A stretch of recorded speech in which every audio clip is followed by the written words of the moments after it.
ఈ విషయంలో అంబటిపై కేసు తప్పదా? ఈ వీడియో చాలా జాగ్రత్తగా ఎక్కడ స్కిప్ చేయకుండా చూడండి. ఎందుకంటే చాలా ఇంపార్టెంట్ పాయింట్స్ ఉంటాయి. ఇక విషయానికి వచ్చేసరికి మాజీ మంత్రి అంబటి రాంబాబు. ఆయన మాజీ మంత్రి కదా! ఎప్పుడైనా ఏదైనా మాట్లాడేటప్పుడు ఖచ్చితంగా చాలా జాగ్రత్తగా మాట్లాడాలి. ప్రజల్లో పలచన అవ్వకుండా ఉండాలి. కానీ ఏదైతే ఈ కృష్ణలంకకు సంబంధించిన సాయి కృష్ణ అనే యువకుడికి సంబంధించిన కేసు ఉందో, ఈ కేసుకు సంబంధించిన దాంట్లో మరలా అబాస్ పాలైపోయాడు కదా! ఎందుకని? సాయి కృష్ణని హతమార్చారు. పోలీసులు నాకు సమాచారం ఇచ్చారు. నా ఇన్ఫర్మేషన్ నాకుంది. కాళ్ళు గోల్డ్ పీకేశారు, అది చేశారు, ఇది చేశారు అని చెప్పేసి అన్నాడు. కొన్ని ఫోటోలు రివీల్ చేశాడు. తీరా కట్ చేస్తే కొంచెం లోతుగా పరిశీలించాక అవి సాయికృష్ణ ఫోటోలు కాదు, నవీన్ రెడ్డి యొక్క ఫోటోలు అని చెప్పేసి బయటకు వచ్చింది కదా. సో అంటే ఇప్పుడు అంబటి రాంబాబు చెప్పింది పచ్చి అబద్ధం. అది సాయికృష్ణవి కాదు, నవీన్ రెడ్డివి అనేది ఒకటి. రెండు, పోలీసులు మాకు సమాచారం ఇచ్చారు అన్నాడు. ఏం సమాచారం ఇచ్చారు? ఏమని చెప్పారు? ఎవరు చెప్పారు? ఎందుకంటే ఈయన చెప్పిన మాటలు, ఈ చేసిన వ్యాఖ్యలు, ఆ తర్వాత పరామర్శకు అక్కడికి వెళ్ళటం, ఇప్పుడు ఇతను ఇంకా బ్రతికున్నాడా లేడా అనేది మాత్రం డౌటే. తెలీదు. 100% లేడు అని చెప్పలేదు, అలాగని ఉన్నాడు అని చెప్పలేని పరిస్థితి. అటువంటి తరుణంలో నా దగ్గర ఇన్ఫర్మేషన్ ఉంది అని చెప్పేసి ఎవరో ఫోటోలు చూపించి, ఇదిగో అతను మరణించాడు, అతను చంపేశారు అని చెప్పేసి చూపిస్తే, ఇప్పుడు ఆ తల్లి యొక్క మనోవేదన ఏ రకంగా ఉంటుంది అనేది ఒకసారి అర్థం చేసుకోండి. అందు గురించి ఆవిడ పదే పదే ఏమంటున్నారు? నా కొడుకు బ్రతికున్నాడా, ఒకవేళ లేకపోతే కనీసం బూడిద చేసిన ఆ బూడిదన్న ఇవ్వండి దహనం చేస్తే అని చెప్పేసి ఆవిడ కాళ్ళు మొక్కుతున్నారు. సో ఇప్పుడు ఒకవేళ ఆ సాయికృష్ణ అనే యువకుడు కనుక మరణించకుండా వీళ్ళే, అంటే పోలీసులే ఎక్కడైనా దాచి ఉంచితే, ఆ రోజున కోర్టులో ప్రవేశపెడతామని చెప్పేసి అంటే అతనికి, లేదా ఇంకా ఏదైనా సరే ప్రాణహానో లేదా ఇంకోటో XYZ రీజన్ వల్ల పోలీసులు దాచి ఉంచారని అనుకోండి ఒకవేళ. ఎందుకంటే 100% ఇది అది అని చెప్పలేం. అఫ్కోర్స్ దీనికి సంబంధించి ఈయన పైన కేసు రిజిస్టర్ అయింది వాళ్ళ ఉదయమే. లేటెస్ట్ ఇన్ఫర్మేషన్ అంటే సిఐ పైన దానికి మళ్ళీ ప్రత్యేక అధికారిని నియమించారు. సో అది ఏంటి అనేది బయటపడిపోతూ ఉంది. కానీ 29వ తారీఖున కోర్టులో ప్రొడ్యూస్ చేయాలి ఇతన్ని, సాయికృష్ణని. సో ఈ గ్యాప్లో ఇప్పుడు అధికారిని పెట్టారు. సో ఈ అధికారి ఇప్పుడు లోతుగా విచారణ చేస్తారు, దానికి సంబంధించిన ఇన్ఫర్మేషన్ గ్యాదర్ చేస్తారు. అయితే ఒకవేళ సాయికృష్ణ అనే వ్యక్తి బతికే ఉంటే ఏంటి పరిస్థితి? అంటే ఇప్పుడు అన్రెస్ట్ క్రియేట్ చేసిన దానికి, ఆ తల్లి యొక్క మనోవేదనకి బాధ్యత ఎవరు వహిస్తారు? ఎందుకంటే సరే, సిఐ ఆవేశంలో అన్నాడు, ఎలా అన్నాడో, నీ కొడుకు మీద నువ్వు ఆశలు వదిలేసుకో అని అన్నాడు. ఆవిడ ఆ మాటను పట్టుకొని ఉండకపోవచ్చు, అందుకని వీళ్ళు ఇలా మాట్లాడారేమో అని అనొచ్చు. అది వాస్తవం కావచ్చు, కాకపోవచ్చు. కాబట్టి ఇలాంటి రకాలైన స్పెక్యులేషన్స్ ఉన్న సమయంలో ఎవరో ఫోటోలు తీసుకొచ్చి బల్ల గుద్దినట్టు, ఇదిగో ఇతను లేడు, ఇతను చంపేశారు అని చెప్పి అంబటి రాంబాబు అంత గంట పదంగా ఎలా చెప్తాడు? ఒకవేళ ఈ విషయం చెప్పగానే ఆ ఇంట్లో ఎవరికైనా సరే, ఆ సాయికృష్ణ తల్లిదండ్రులకు, ఎవరికో మేనమాంగ, ఎవరికైనా సరే హార్ట్ ప్రాబ్లం, హార్ట్ అటాక్ వచ్చిందనుకోండి, ఏదైనా జరిగితే జరగకూడదు, ఆ తర్వాత ఇతను బతికే ఉన్నాడని తెలిస్తే అప్పుడు ఈ వార్త కారకులను ఏమంటారు? ఇలాంటి ఇప్పుడనే కాదు, మీకు గతంలో చాలా ఉన్నాయి అట్లా. నేను సెన్సేషనల్ ఇన్ఫర్మేషన్ అని చెప్పేసి ఫేక్ ఇన్ఫర్మేషన్ పాస్ చేయటం వలన ఏదైనా జరగకూడదు జరిగితే మరలా ఇవి తిరిగి వస్తాయా? అతని సంగతి తర్వాత ఇప్పుడు బాగున్న వాళ్ళు కాస్త పోతారు కదా.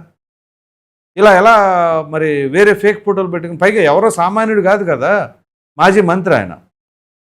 అలాగే అతను లాకప్లో ఉన్నప్పుడు, అతను కుట్టినప్పుడు, లేకపోతే అతను బతికే ఉన్నప్పుడు చూశానని ఒక వ్యక్తి చెప్తా ఉన్నాడు. సో అంటే ఇప్పుడు అతను లేడు అని నిర్ధారించలేకపోతున్నారు, ఉన్నారు అని నమ్మకంగా చెప్పలేకపోతున్నారు. సో అప్పుడు ఆగాలి కదా, ఆపుకోలేకపోతే ఎలాగా? ఇలా ఇష్టానుసారంగా అతను అలాగా, ఇతను నా దగ్గర ఇన్ఫర్మేషన్ ఉంది. ఏం ఇన్ఫర్మేషన్ ఉంది? వీళ్ళ దగ్గర అన్ని ఇన్ఫర్మేషన్లు ఉంటాయి, కానీ అందులో ఏది వాస్తవం ఉండదు. అదే ఇట్లా కనపడతా ఉంది. సో ఇవాళ చెప్పింది రేపటికి ఉండదు, రేపు చెప్పింది ఎల్లుండి ఇంకోటి ఉంటుంది. ఇవన్నీ అంతే. వీళ్ళ ఆ స్ట్రాటజీ అనుకుంటారా, లేకపోతే వీళ్ళ విధానాలు అంతే అనుకోవాలా? ఇప్పుడు దీనిపైన ఖచ్చితంగా చట్టపరమైన చర్యలు తీసుకుంటారా, తీసుకోరా అనే ప్రశ్నలు కూడా తలెత్తుతూ ఉన్నాయి. అంబటి రాంబాబు అలా ఎలా మాట్లాడతాడు? అక్కడ వేరే వ్యక్తిని తీసుకొచ్చి ఎలా పెడతాడు? ఆ ఫోటోలు ఎలా చూపించి ఇదిగో ఇది అతనే అని చెప్పేసి ఎలా చెప్తాడు? సో ఖచ్చితంగా దీనిపైన చట్టపరమైన చర్యలు తీసుకోవాలి, కేసు రిజిస్టర్ చేయాల్సిందే అనే డిమాండ్స్ కూడా వస్తున్నాయి. సో లేకపోతే ఎవరిష్టానుసారంగా వాళ్ళు ఏది పడితే చెప్పేసుకుంటూ పోతూ ఉంటే అది ఎంత జటిలం అవుతుంది ఇప్పుడు. అది ఎక్కడి నుంచి ఎక్కడ దాకా వెళ్ళింది. చివరికి దాన్ని సామాజిక వర్గాలకు ఏదో అంటగడదామని అనుకుంటే పాప అది వర్కౌట్ అవ్వలేదు. ఎందుకంటే ఆ ప్రక్కన సిఐ కూడా అదే సామాజిక వర్గం కాబట్టి. సో ఈ రకమైన ధోరణులకు వచ్చేసి చివరికి ఎట్లాంటి పరిస్థితి తీసుకొస్తున్నారంటే ఇక అవన్నీ మర్చిపోతున్నారు. మనకి ఎంతకాడికి రాజకీయం ఏమిటా రాజకీయం, శవాల మీద రాజకీయం అనే దానికి నిదర్శనంగా మరలా ఇది ఒకటి కనపడతా ఉంది. సో ఇక్కడ అంబటి రాంబాబు చేసిన వ్యాఖ్యలు ఇప్పుడు చూపించిన ఫోటోలు నవీన్ రెడ్డివే అని చెప్పేసి వచ్చిన క్రమంలో మరి ప్రభుత్వం ఎందుకని ఇంత నిర్లిప్తంగా ఎదురు చూస్తూ ఉంది, మరి ఏమాత్రం కూడా పట్టించుకోదా అనే ప్రశ్నలు కూడా ఉత్పన్నం అవుతూ ఉన్నాయి.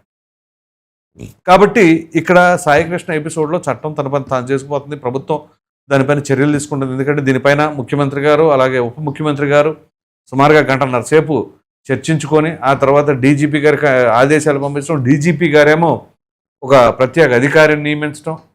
ఆయన ఈరోజు ఉదయమే డీజీపీ గారికి రిపోర్ట్ చేసి కమిషనర్ గారి దగ్గరికి వెళ్ళి ఒకసారి ఆయన దగ్గర కూడా రిపోర్ట్ చేసి ఇకప్పుడు దిగుతారనమాట విధుల్లోకి. సో ఇలాంటి పరిస్థితుల్లో ఉన్న క్రమంలో ఓ ప్రక్కన వీళ్ళేమో లేనిపోయినవన్నీ కూడా తీసుకొచ్చేసి తెరపైన పెడతారు. ఇప్పుడు ఎవరైనా ఎందుకని ఏం చేస్తారు, సరే పోలీసులు ఈ రకమైన ధోరణితో ఉంటే మాత్రం ఖచ్చితంగా ఖండించవలసిన అంశమే. అట్ ద సేమ్ టైం ఈ రౌడీ షీటర్లకు సంబంధించిన అంశాలు కఠినంగా ఉండాలి అని అంటారు. కానీ కఠినంగా ఉండటం అంటే హతమార్చేలాగా, లేకపోతే ఒకవేళ యాక్సిడెంటల్గా 4 దెబ్బలు కొడతా ఉన్న సమయంలో తగలరాని చోట తగిలేమైనా ప్రాణం పోయిందా, లేకపోతే అసలు బతికే ఉన్నాడా, లేకపోతే ఈ సిఐ నాగరాజ్కి అండ్ ఇతనికి ఏదైనా సరే పర్సనల్గా ఏముంటుంది, యూజువల్గా రౌడీ షీటర్ అనగానే ఏదో కేసు విషయంలో పిలుస్తారు, పిలిచిన తర్వాత వాళ్ళ స్టైల్లో ట్రీట్మెంట్ ఉంటుంది, లేకపోతే వాళ్ళు వినరు, అది మామూలే. ఇప్పుడు అంతెందుకు నిన్న కూడా ఇంకో వ్యక్తి సెల్ఫీ వీడియో ఒకటి బయటకు వచ్చింది, అది కూడా సిఐ నాగరాజు బాధితుడే. అతను కూడా అదే చెప్పాడు, నేను ఆ టార్చర్ తట్టుకోలేకపోతున్నాను అని చెప్పేసి. అసలు ముందు రౌడీ షీట్ దాకా మీరు వెళ్ళటం ఎందుకు, మీరు జనాలను టార్చర్ చేయటం ఎందుకు, చివరికి ఇప్పుడు పోలీసుల ద్వారా టార్చర్ ద్వారా పోయామని చెప్పి ఈ వర్షన్ కూడా ఉంది. ఇప్పుడు అంతెందుకు, ఈ సాయికృష్ణ అనే వ్యక్తి ఆయన పైన ఉన్న కేసుల్లో పోక్సో కేసు ఉంది, అనేక రకాల కేసులు ఉన్నాయి. అదే సామాజిక వర్గానికి సంబంధించి పొరుగింటి వాళ్ళని కూడా వేధించాడని ఒక మైనర్ బాలికని ఆయన పైన కేసులో వాళ్ళని వేధించారనేది ఉంది. వాళ్ళని వేధించడం ఎందుకు, ఇప్పుడు నన్ను వేధిస్తున్నారు అని అంటే ఎందుకు, ఇలాంటి ఎందుకు, ఎవరికాళ్ళు శుభ్రంగా బ్రహ్మాండంగా తల్లిదండ్రులకు చెప్పినట్టుగా వింటే ఏ గోళ ఉండదు. కానీ రౌడీ షీటర్ అనే నెపంతోనో లేకపోతే ఇంకోటి కేసులు ఉండే అన్న నెపంతో మాత్రం ఈ రకమైన లాకప్ డెత్లో లేకపోతే ఎన్కౌంటర్లో చేస్తే అది పెను ప్రమాదం సమాజానికి మాత్రం, దాంట్లో నో డౌట్. కానీ ఇక్కడ సిఐ గారు వ్యవహరించిన తీరు పట్ల మాత్రం విపరీతమైన విమర్శలు వస్తూ ఉన్నాయి. సో మరి చూద్దాం, ఇప్పుడు ఆ ప్రత్యేక అధికారి వచ్చారు కాబట్టి ఆయన మరి ఎటువంటి విషయాలను బయట పెట్టబోతున్నారు. ఒకటైతే నిజం అండి, ఈ కేసుకు సంబంధించినంత కూడా పారదర్శకంగా బయట పెట్టాలి. అయితే ఆ సాయికృష్ణ బ్రతికుండాలి అని చెప్పేసి ఆ భగవంతుడిని మనస్ఫూర్తిగా కోరుకుంటున్నా. అతను బతికుంటే చాలా ప్రశ్నలకి చెక్ పెట్టినట్టుంటుంది. ముందుగా ఆ తల్లి కడుపు కోత లేకుండా ఉంటుంది. సో అతను ఇప్పటికైనా సరే ఒక మంచివాడిగా మారడానికి ఆస్కారం ఉంటుంది. మరి చూద్దాం అసలు వాస్తవం ఏంటి అనేది ఆ భగవంతుడిగా ఎరుక. రేపు మరి ఇన్వెస్టిగేషన్లో తేలుతుందో ఏం జరగబోతుంది అనేది.